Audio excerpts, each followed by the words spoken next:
Está con nosotros nuestro querido amigo, el doctor en Ciencia Política, investigador y docente Daniel Buquet, al que, además de desearle como siempre el buen día, le pregunto, ¿conociste a Alfredo Buquet? Bueno, sí, digamos que más o menos por casualidad, porque yo estuve exiliado en México y Alfredo alguna parte, la última parte de su exilio también. Entonces coincidimos en algunos eventos. No tuve mayor trato personal con él, pero me tocó ser pareja de truco de Alfredo contra otros dos en una reunión.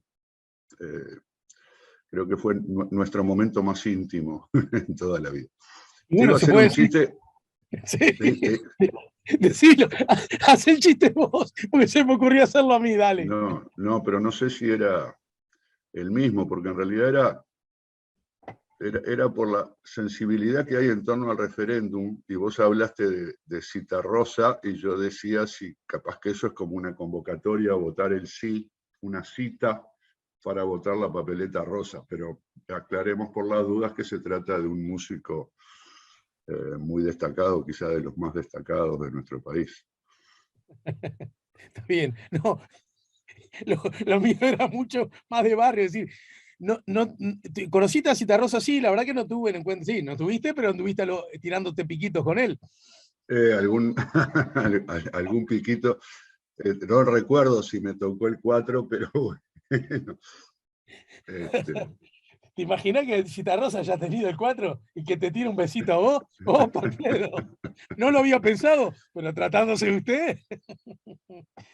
Bueno, justamente hablando de la LUC, ayer se dio a conocer, como es habitual, Equipos Consultores dio a conocer su encuesta en el informativo de Canal 10, subrayado, y hoy justamente, entre otros lugares donde por supuesto la noticia se repite, se divulga, se señala referéndum por la LUC, 35% votaría por mantener los artículos y 34% por derogarlos, un 28% está indeciso, 1% votaría en blanco, un 2% anulado, según la encuesta de febrero de Equipos Consultores. Y como este asunto, este ítem en particular está inexorablemente vinculado a la LUC, de hecho es esa la pregunta, pero también porque estamos transitando un momento donde, lo acabas de explicitar recién con un chiste, todo lo que ocurre parece que está ocurriendo bajo el cristal de la LUC y la consulta popular que ocurrirá el último domingo de este mes. Bueno, primeras consideraciones sobre el tema en general y sobre esta encuesta en particular. Daniel. Sí, bueno, yo te diría de lo que me surge un poco a partir de la encuesta de ayer, pero pensando en todas las encuestas que se han divulgado ya desde hace, bueno, un año quizá, o hasta más de un año, es que no parece haber una fuerte convergencia de las encuestas en torno a algunos valores claros a favor de cada una de las opciones, ¿no? Es como que las encuestas difieren en este sentido y difieren grandemente, no solo unas encuestas de otras, es decir, unas empresas de otras empresas, sino que hasta en algunos casos la propia encuesta se muestra muy inestable, y este es el caso de Equipos, que presentó ayer los datos de su último estudio, un estudio que cerró a los primeros días de marzo, la última semana de febrero, incluyendo un par de días de marzo, es decir, de los estudios que conocemos es el más reciente. Y fíjate que, entre otras cosas, lo que presenta es el valor más alto de indecisión de toda la serie. Eso es raro cuando vos estás estudiando la intención de voto hacia un evento, a medida que te vas aproximando al evento, uno espera que se reduzca el nivel de indecisión y se vayan perfilando con claridad las dos opciones. Obviamente, puede haber clara ventaja hacia una de las opciones o puede haber paridad, como en este caso la encuesta muestra paridad, pero resulta que en esta ocasión el estudio muestra paridad, pero resulta que el estudio anterior mostraba una ventaja significativa del no. Pero el estudio previo a ese, el antepenúltimo, mostraba paridad. Y el anterior a ese, una ventaja clara de no. Ventajas que han llegado a ser muy significativas, de 10 puntos, de 13 puntos, en fin. Entonces, creo que estamos esto obviamente es especulativo, y vamos a aclarar, no todas las empresas, no todos los estudios se comportan de esta forma, ¿no? Porque, por ejemplo, si vos mirás la serie de encuestas de la empresa Cifra, te diría que Cifra, Equipos es la empresa que presentó más encuestas diferentes sobre este asunto. Cifra es la que le sigue. En el caso de Cifra, hay una estabilidad mucho mayor. Digamos que presenta siempre una ventaja de la opción del no, siempre una intención de votos arriba de 40 puntos y a veces cercana a los 50 puntos, y una intención de voto a favor de la opción sí, derogar, en torno a un tercio, salvo por una medición de noviembre en la que esa opción tuvo un 41% y aún así era minoritaria. Es decir, nunca, en el caso de la empresa Cifra, nunca hubo paridad, lo que sí aparece en los estudios en algunos de los estudios de Equipos. Y después tenemos, para empezar, la otra empresa tradicional, que es Factum, que solo presentó 3 estudios de intención de voto, y cuando se refiere a la intención de voto seguro, como le llama Factum, tiene una diferencia a favor del no bastante estable entre septiembre y febrero. Es decir, si uno estuviera, por lo que dicen Cifra y Factum, debería decir que la opción del no, la opción de la papeleta celeste, por mantener la ley, tiene una clara ventaja sobre la opción del sí. En el caso de Equipos, eso no es tan evidente, aunque tendencialmente aparece esa ventaja, porque los resultados o bien muestran ventaja para el no o paridad. En ningún caso muestran ventaja para el sí. Sí. Ahora, si seguimos revisando empresas, la cuarta empresa que está haciendo encuestas sobre este asunto y que ya tiene cierta tradición en el mercado de la opinión pública, es Opción Consultores. No es una empresa de las clásicas como Cifra, Equipos y Factum, que son de los años 90. Esta es una empresa más reciente, pero ya ha trabajado para varios procesos electorales, y en este caso las últimas mediciones de Opción muestran paridad. Yo te diría, la última encuesta que ellos divulgaron en febrero es parecida a la de Equipos, no así ni a la de Cifra ni a la de Factum, pero sí es parecida a la de Equipos. Ahora, en las mediciones de Opción, la papeleta rosada estaba al frente hasta mediados del año pasado, en 3 mediciones que hicieron. Y a partir de noviembre del año pasado se genera esta paridad con una leve ventaja para el no, ¿verdad? Es decir, en Uruguay, cuando hacemos encuestas de intención de voto, es muy común que encontremos una cierta convergencia. Es más, de hecho esto ha generado algunas discusiones, algunos interesados y conocedores de estadística habían llegado a plantear serias dudas sobre la seriedad y la honestidad del trabajo de las encuestadoras, bajo el argumento de lo parecidos que son los resultados de todas las empresas. por supuesto, no estamos hablando de este caso, estamos hablando de las elecciones nacionales. Esta discusión, bueno, tuvo lugar en las últimas elecciones y también había ocurrido en las anteriores, las de 2014. Es decir, ¿cómo puede ser que si vos haces encuestas y las encuestas se basan en seleccionar una muestra aleatoria de personas, lo cual esté sujeto a márgenes de error estadísticos, en realidad den tan parecidas? Deberían, en ese caso además el argumento,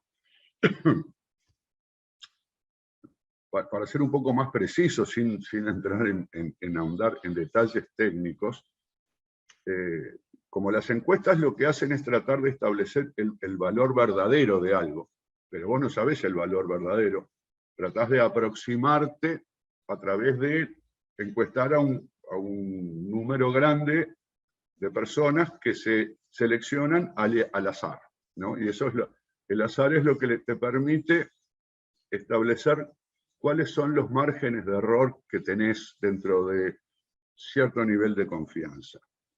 Entonces, como el valor verdadero es un punto determinado, ¿verdad? Sí. Y las encuestas tienen un margen de error, bueno, las encuestas te deberían dar o un poquito a la derecha o un poquito a la izquierda de ese punto. A veces a la izquierda, a veces a la derecha. Lo que se mostró en estos casos, y se cuestionó, era, todas le erran para el mismo lado. Ese era como el reproche.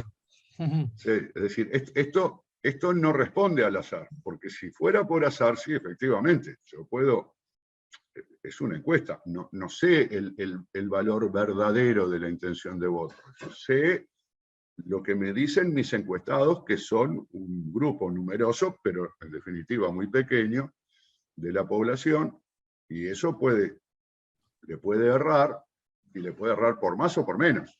Bueno, el tema es que acá, en algunos casos, eran, bueno, todos le dan más, ponele al Partido Colorado, ¿no? Sistemáticamente. Este argumento es un argumento puramente estadístico. Yo creo que la debilidad de este argumento es que no toma en cuenta lo que se llama el error sistemático de las encuestas. O sea, una cosa es que el azar está sujeto a error. Yo hago mi muestra se debería parecer más o menos a la población, pero no es exactamente igual. Y esa diferencia es el error estadístico. Ahora, mi encuesta puede tener otro tipo de error que se llama sistemático.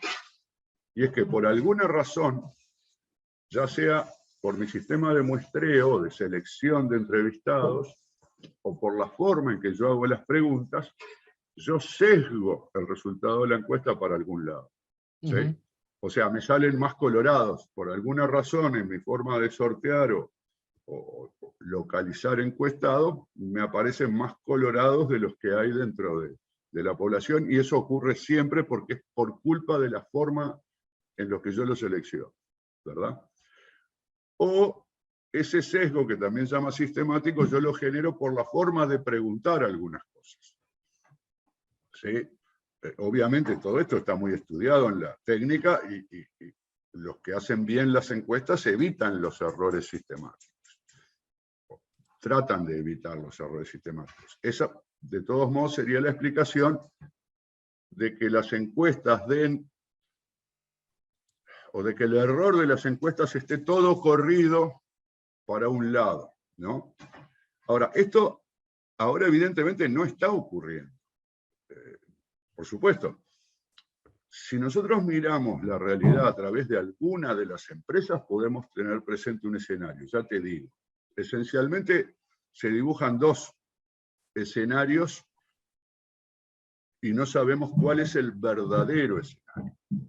Un escenario basado tal vez en cifra y en factum es, bueno, la intención de voto por las opciones es relativamente estable y el no tiene una ventaja estadísticamente significativa. Ese es un escenario.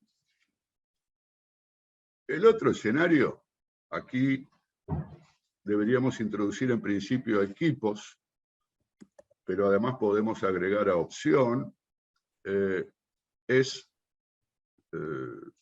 tenemos un escenario de muy fuerte paridad entre las dos opciones. ¿no? Y un volumen de indecisos grande, ¿no? De 20 o más del 20%. Y yo creo que no estamos en condiciones de discriminar, bueno, más allá de... Estamos hablando de 4 empresas con trayectoria, 3 de ellas con una larguísima trayectoria en el mercado de opinión pública, la 4ª de ellas, en fin, más joven, una empresa de este siglo, pero que ya, bueno, hace varios años que viene trabajando y tienen experiencia y obviamente además tienen personal capacitado. Y a esto habría que agregarle otras 2 empresas, estas sí novedosas, sin experiencia previa en estudios de intención de voto para procesos electorales, una que se llama Emprendimientos, no sé si no es una empresa estrictamente, que es la Usina de Percepción Ciudadana, que trabaja asociado al periódico La Diaria. Sí.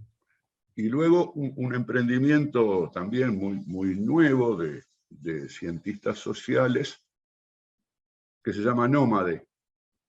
En estos casos, estas 2 emprendimientos presentaron resultados de, creo yo, una encuesta cada una, en las que la opción del sí es la que está con cierta ventaja, ¿verdad? O sea que también podríamos dibujar el tercer escenario, pero en este caso basado, quiero hacer una doble aclaración. Primero, no quiero decir que sean malas por ser nuevas, por favor, porque eso sería, en fin, sería un argumento muy conservador, pero bueno, no tenemos los elementos que tenemos para evaluar sus desempeños como tenemos con las otras empresas encuestadoras, que por otra parte algunos podrá decir que son malos, pero bueno, yo no tengo esa opinión.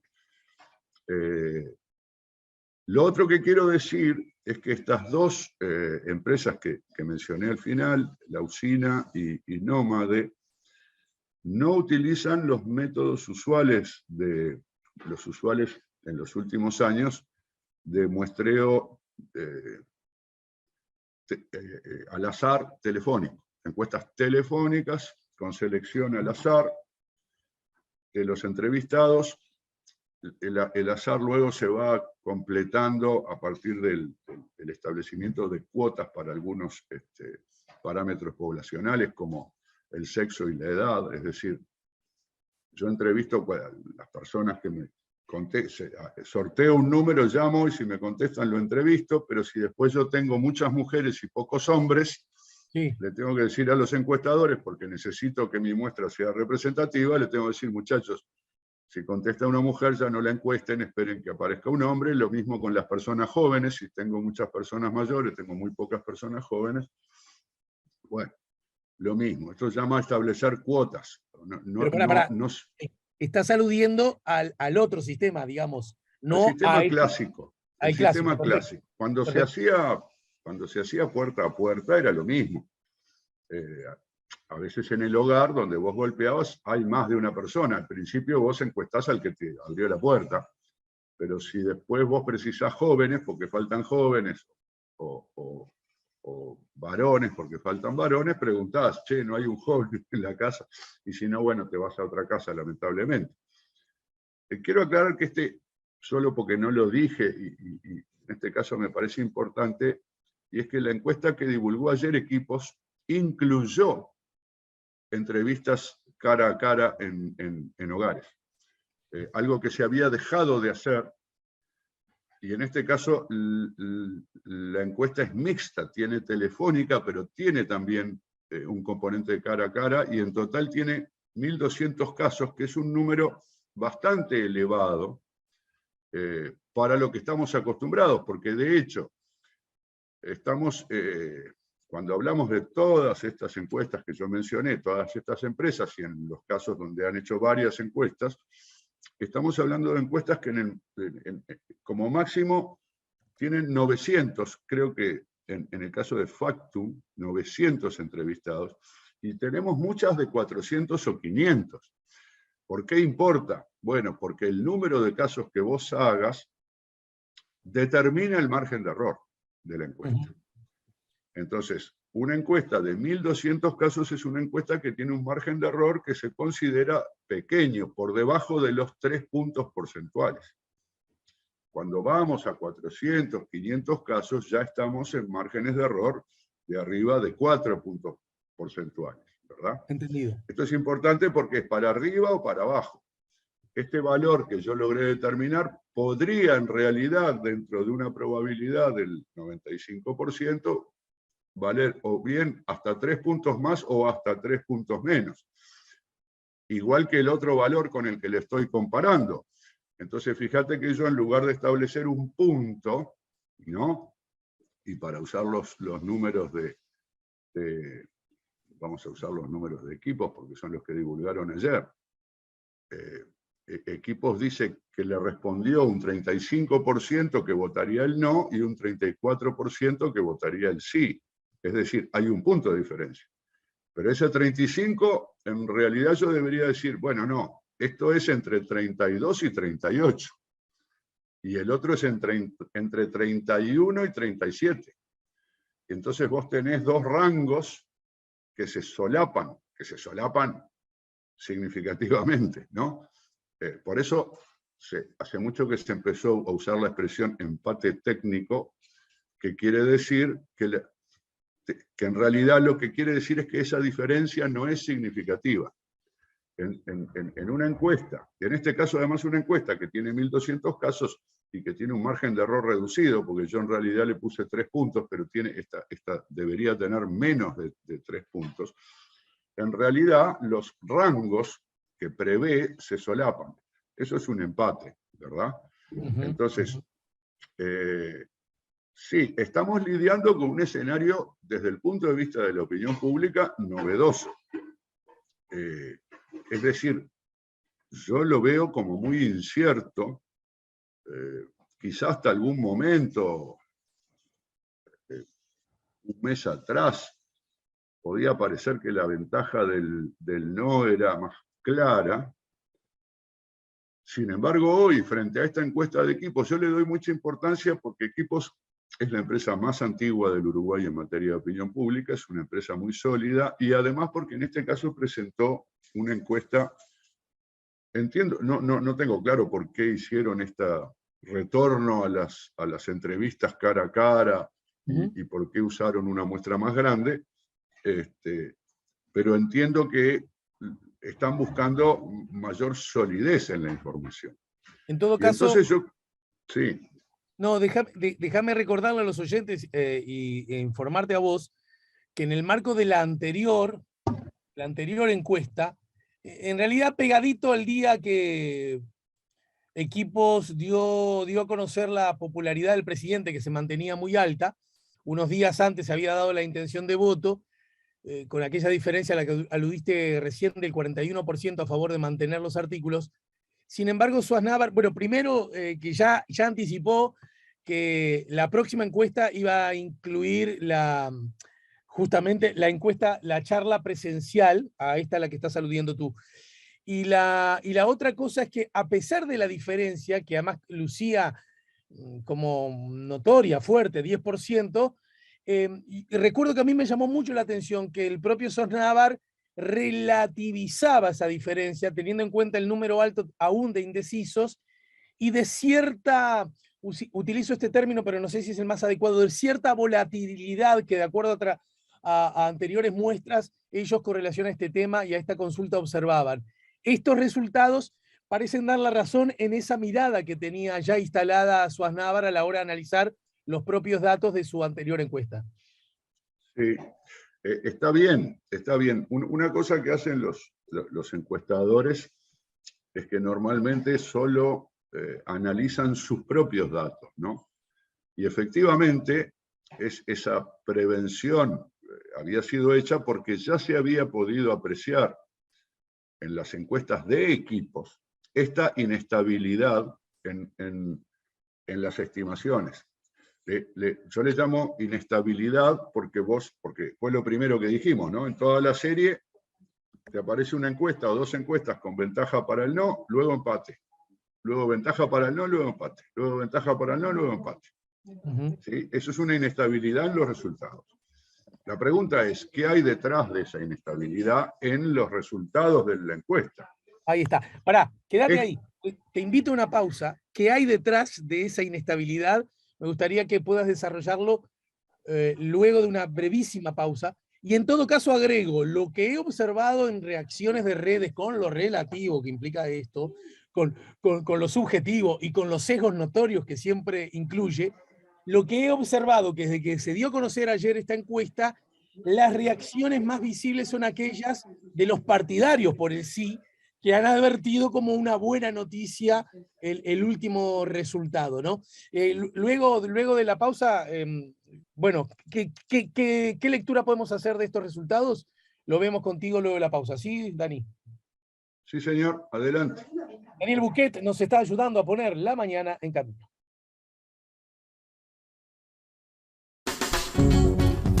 Ya volvemos con La Mañana en Camino.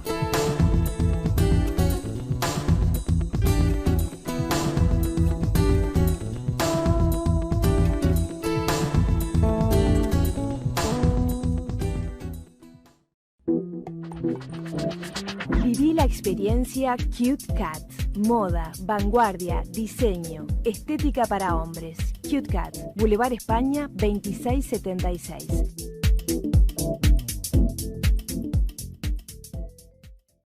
A Infinito Servicios Ópticos le importa tu seguridad.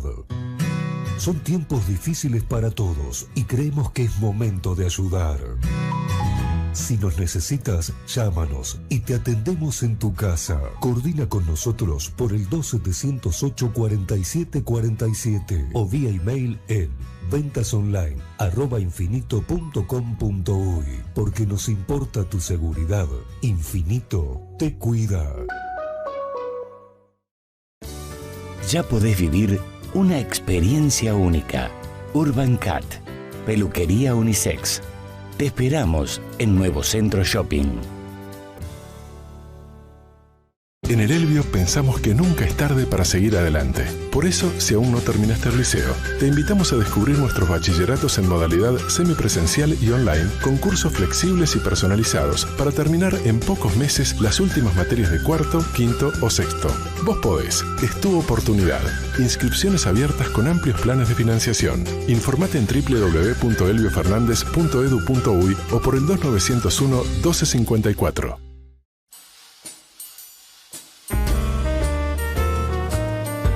El trabajo se defiende.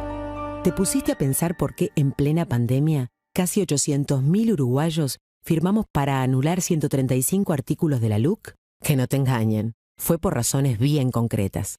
Fue porque no queremos que nos paguen en negro y menos que la policía nos reprima como si fuéramos delincuentes solo por defender nuestro salario o fuente laboral. Si sos trabajador o buscas trabajo, ni lo dudes. El 27 de marzo, votá sí, en defensa de tus derechos, en defensa propia. Seguimos con La Mañana en Camino.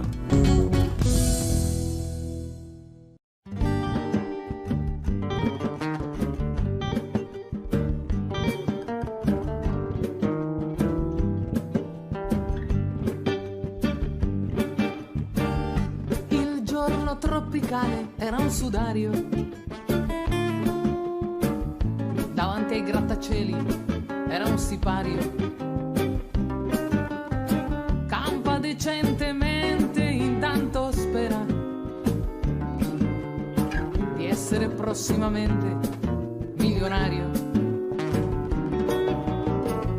L'uomo che è venuto da lontano ha la genialità di uno schiaffino, ma religiosamente tocca il pane e guarda le sue stelle uruguaiane. A Sud America, Sud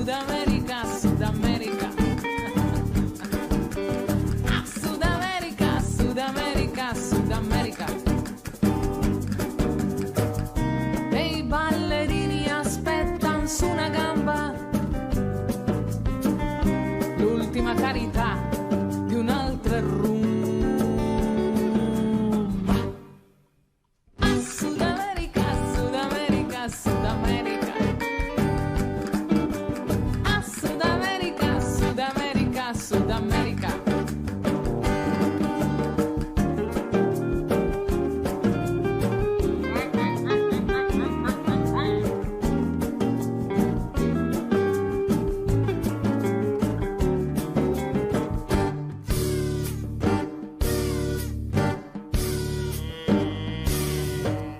Era ancestrale il gesto tropicale, un arco dal sereno al fortunale,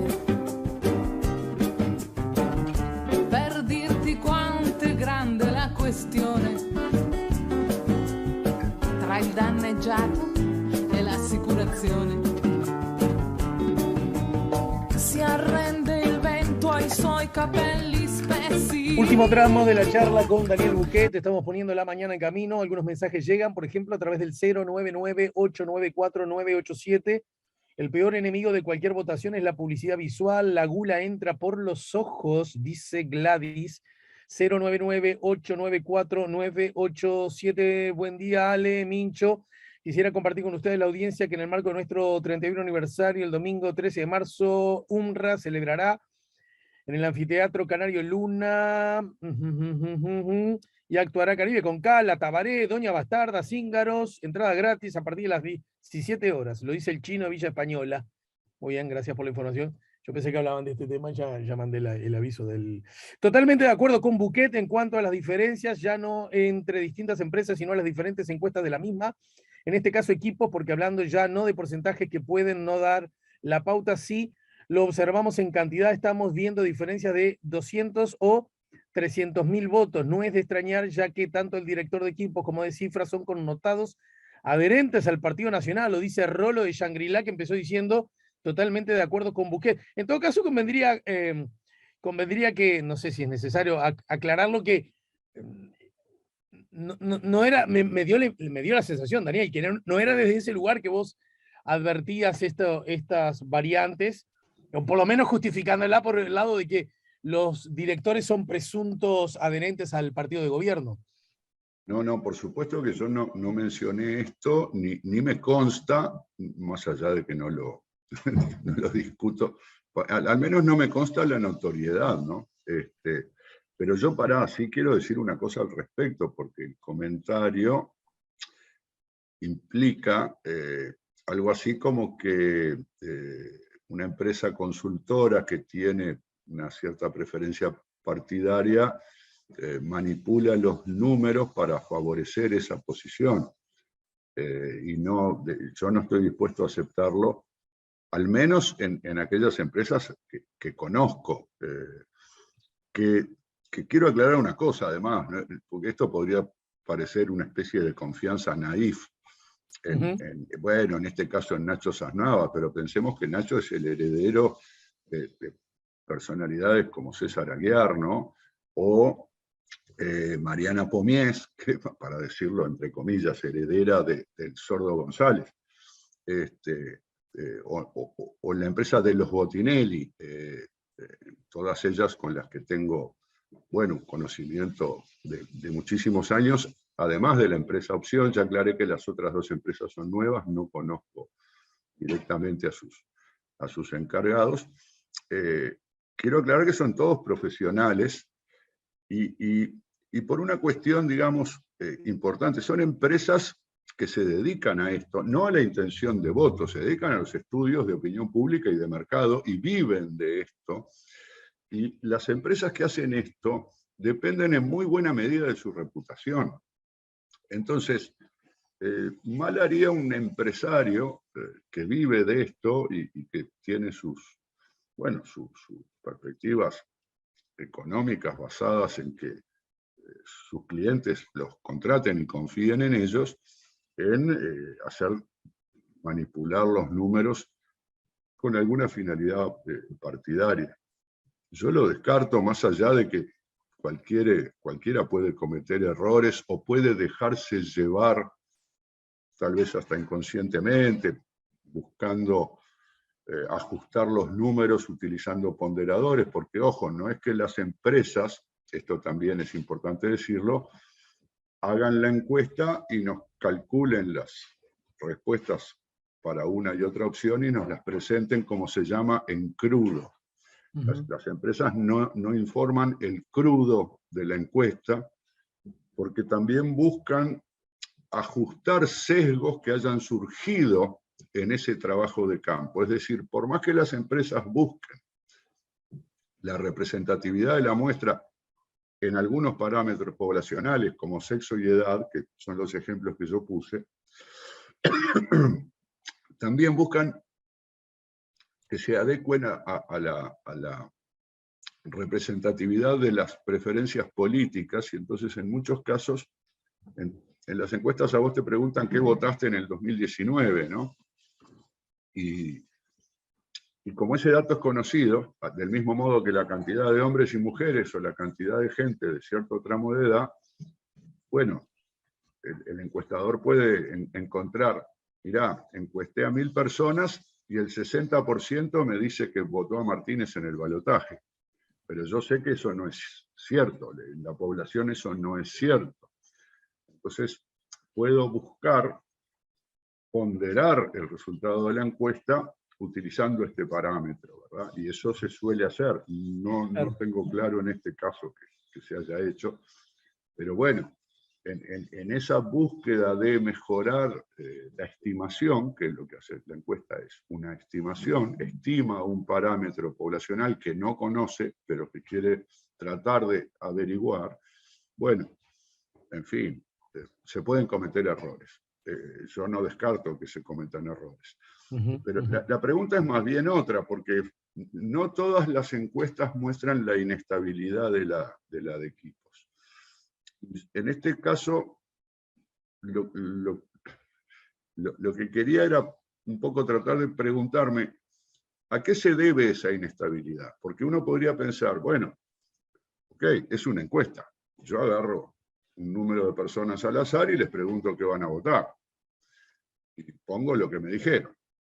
Ahora, yo en una encuesta puedo agarrar más partidarios del sí, en la otra puedo encontrar más partidarios del no, ¿verdad? Porque es el azar. Sin embargo, esas diferencias exceden los márgenes de error de los estudios. Es decir, si yo tuviera por hipótesis, hay desde el año pasado una intención de voto estable y a mí las encuestas me dan inestables, yo digo, bueno, es por culpa de las muestras. Las muestras se fueron en un caso para un lado, en otro caso para el otro.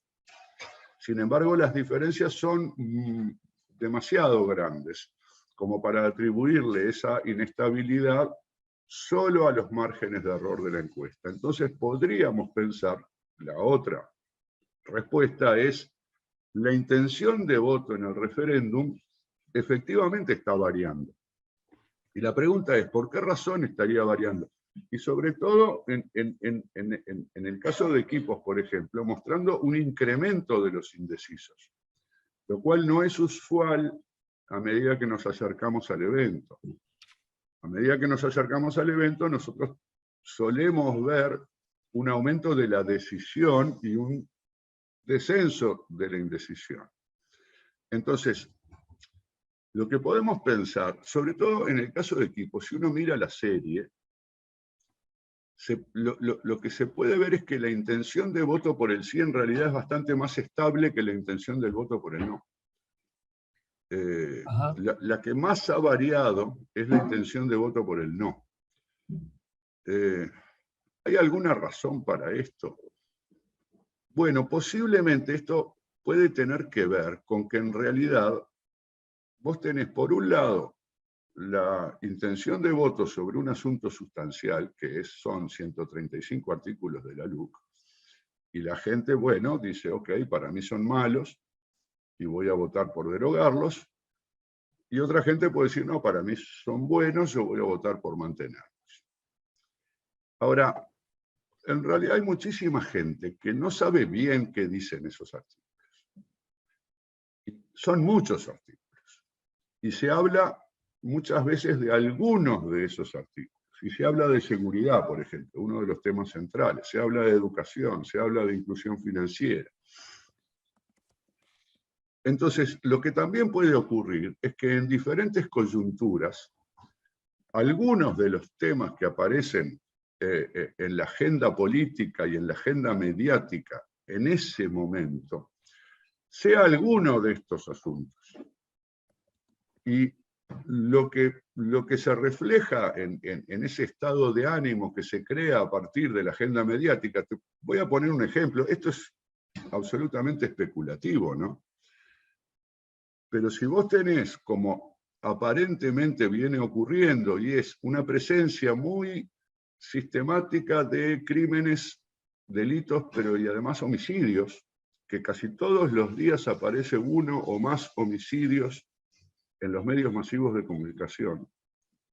Y de hecho se manejan algunas cifras, ¿no?, de los últimos 2 meses. Un número de homicidios muy por encima de la media que teníamos el año pasado, cuando el Ministerio del Interior divulgó cifras hablando de una importante reducción de los homicidios y de otros delitos. Bueno, este tipo de factores pueden estar incidiendo.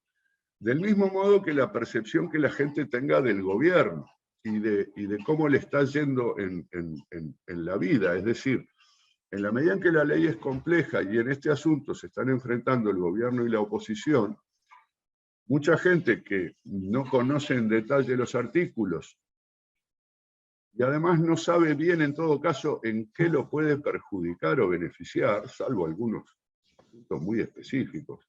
Es decir, tal vez una persona que empezó a cobrar su sueldo en efectivo en lugar de tener que ir a un cajero que le quedaba lejos, capaz que está contenta con la ley, o alguien que cambió su celular a otra compañía y mantuvo el número, para mencionar un par de asuntos que están habilitados por artículos de esta ley. Bueno, posiblemente mucha otra gente diga, yo no, la verdad que no me doy mucha cuenta si esto me beneficia o me perjudica, y entonces mi intención de voto se puede asociar más a la percepción que yo tenga en ese momento del gobierno. Y si a mí no, y bueno, hay una fuerte correlación, obviamente, entre la opinión sobre el gobierno y la intención de voto en torno a la LUC, pero estas opiniones y estos estados de ánimo, además, ¿no? Porque no son solo unas opiniones, no es una opinión estable de que yo soy oficialista o yo soy opositor y más o menos me mantengo en esa postura, salvo que pase algo grande. No, más bien son como estados de ánimo que yo lo que podría hipotetizar es que la volatilidad del voto e incluso el incremento de la indecisión, es decir, gente que antes decía que iba a votar una cosa y sobre todo gente que decía que iba a votar el no, ahora dice que está indecisa. Que posiblemente eso es lo que ha pasado, ¿no? Si es que ha habido esta volatilidad de las intenciones de voto. Gente que vos la agarrás un día y te dice, no, yo voto el no, por la razón que sea, y la agarrás un mes después y te dice, no, en realidad no sé lo que voy a votar. Y puede haber un componente en el voto del no menos firme que lo que vemos en el voto del sí.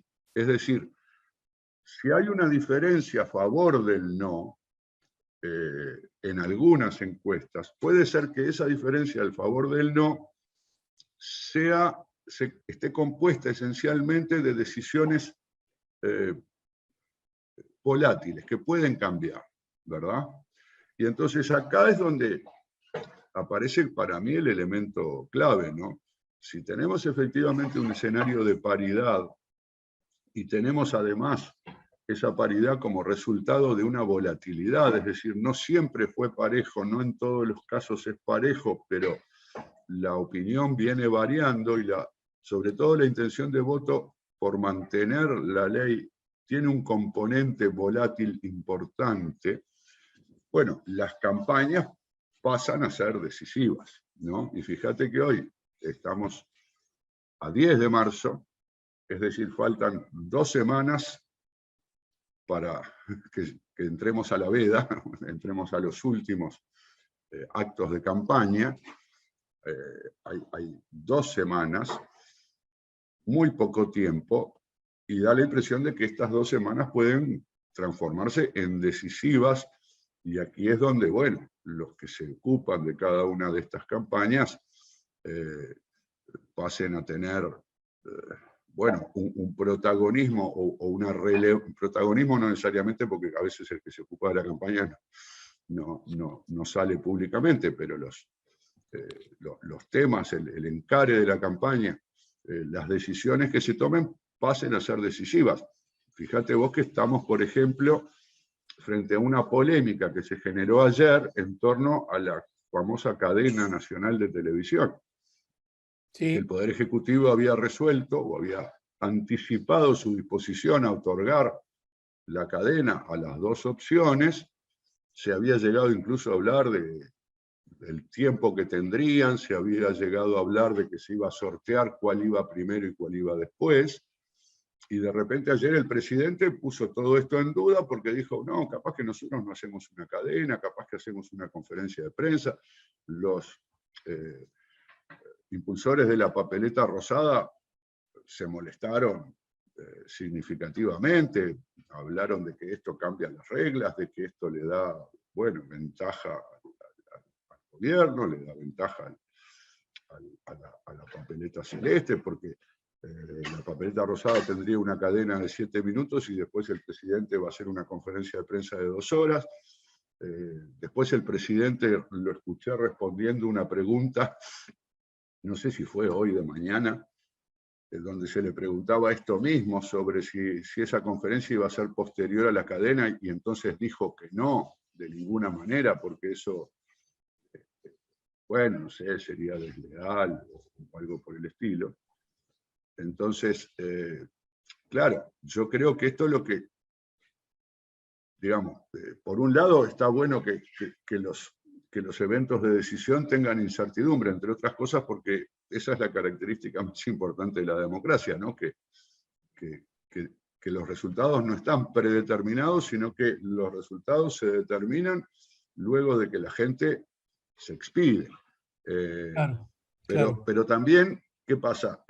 Esta paridad, bueno, puede hacer subir el nerviosismo, ¿no? Lo que pasa es que además todo esto, que por naturaleza despierta, genera a flor de piel tantísimas sensibilidades, lo decíamos en el arranque, no sé si hay algún acontecimiento, el fútbol quizá, que puede haberse librado desde el 8 de marzo hasta un paro de trabajadores o una declaración de las cámaras empresariales, todo atravesado por la lógica sí y no de la consulta popular. Y a propósito de, digamos, los vientos a favor y en contra, también juega un rol, me parece, esto que ayer ocurrió, el Observatorio de Medios en el Uruguay, en la FIC, ¿verdad? Que entre otras cosas da cuenta de una cobertura mediática mayor a propósito de la opción por el no que por la opción del sí. Entonces esto también despierta susceptibilidades y quedarían claro ciertos sesgos interesados, esto que a veces se murmura, a veces se sugiere y a veces se dice en forma tan explícita, ¿no? Sí, a ver, yo creo que, sobre todo en el comando del sí, hay preocupación desde el arranque de este proceso por algunas decisiones que no parecen del todo ecuánimes. Porque esto empezó con la asignación del color celeste a la opción del no. Fíjate que es como el arranque verdadero, más allá de que ya se venía, obviamente, haciendo campaña. Una vez que se asignaron los colores, bueno, las campañas se enfocaron en sus colores y en sus términos. Y bueno, algunas decisiones generan preocupación y molestia cuando se advierte, bueno, la posible beneficio para una de las 2 opciones de una serie de decisiones. Yo creo que acá tenemos, en particular, más allá de que esa decisión, por ejemplo, me parece una mala decisión de tomar tomar una decisión que puede interpretarse como de favoritismo hacia una de las opciones por parte de la Corte Electoral, me parece una macana gigantesca, la verdad, de un organismo que es uno de los más prestigiosos del mundo en su materia, que haga estas bobadas, ¿no? Que lo haga, bueno, su presidente, que, en fin, no sé, tampoco tiene mucha trayectoria en este tema, más allá de que sea una persona honorable y confiable, es un error profundo, ¿no? Después, muchos idas y vueltas, ¿no? Se le había negado el uso del Estadio Centenario. Claro, lo hace un organismo que no es político. CAFO teóricamente no es un organismo político, pero su presidente, el contador Ricardo Lombardo, con quien compartimos la ideología violeta, en realidad... La violeta no del 8M. Bueno, no digo que no, pero me refería a otra ideología violeta, la de Punta Carretas.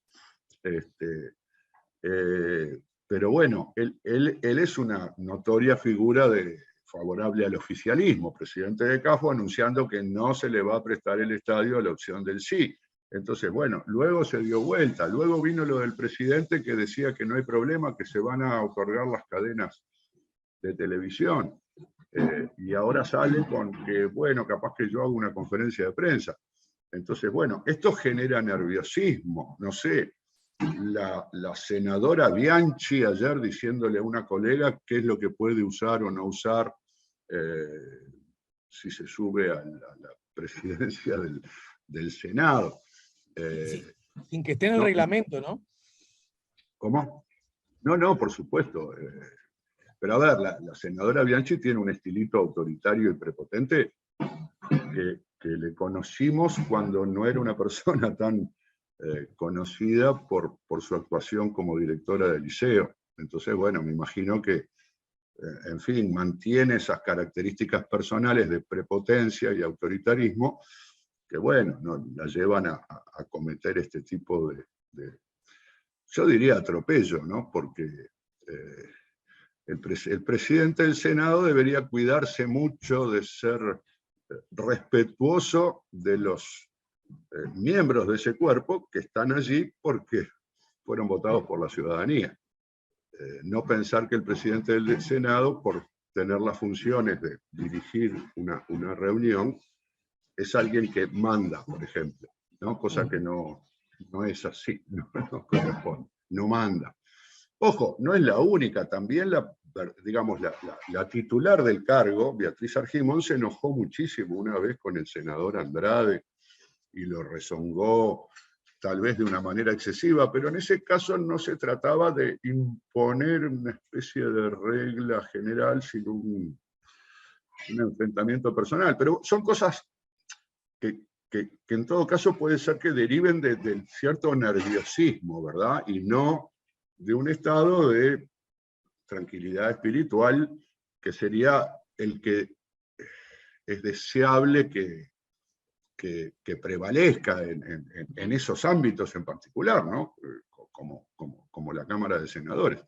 La gente debería estar tranquilamente, y bueno, si obviamente alguien violara el reglamento, ahí es donde corresponde señalarle, señor senador, usted está violando el reglamento, pero nada más. El tiempo en el uso de la palabra, las maneras de expresarse, porque eso se requiere la corrección en las maneras de expresarse, etc. Hoy escuché, creo que justo, tengo la necesidad de decirlo, escuché en otra radio, pero no, ya me te voy rapidito porque se me acaba el tiempo, pero entonces escuché otra radio a quien acaba de asumir como presidente de la Cámara de Representantes decir, yo prefiero que un colega luzca algo en su ropa que a mí no me guste, a sentir que daño el derecho a una minoría, ¿no? Y eso a mí me dio cierto entusiasmo republicano. Ese sí me dio cierto entusiasmo republicano. Bien, en definitiva, yo creo que estamos en la antesala de 2 semanas intensas y probablemente con ciertos niveles de conflicto y de tensión, en particular porque, bueno, de alguna manera las reglas no están totalmente fijas. Y cuando hay posibles ajustes de reglas sobre la marcha, eso inevitablemente genera conflicto y tensión. Y me refiero a las reglas en cuanto, por ejemplo, a las decisiones del presidente, que por un lado está haciendo campaña, el presidente sostiene, yo la verdad que no me opongo a esto, que tiene derecho a hacer campaña. En todo caso, la Constitución no es específica en este aspecto puntual. Lo que le prohíbe son los actos partidarios, y esto podría no ser un acto partidario. Esta actitud del presidente también podría explicar lo que vos mencionaste sobre que la cobertura acerca de las opciones esté desequilibrada a favor del no. Porque, ¿qué pasa? Al presidente lo tenés que cubrir. O sea, el presidente es una, digamos, una persona, no es la persona exactamente, ¿no? La investidura, quien ostenta el cargo de presidente, debe ser obligatoriamente cubierto por los medios de comunicación, ¿no? Porque es la figura más relevante de la política de un país.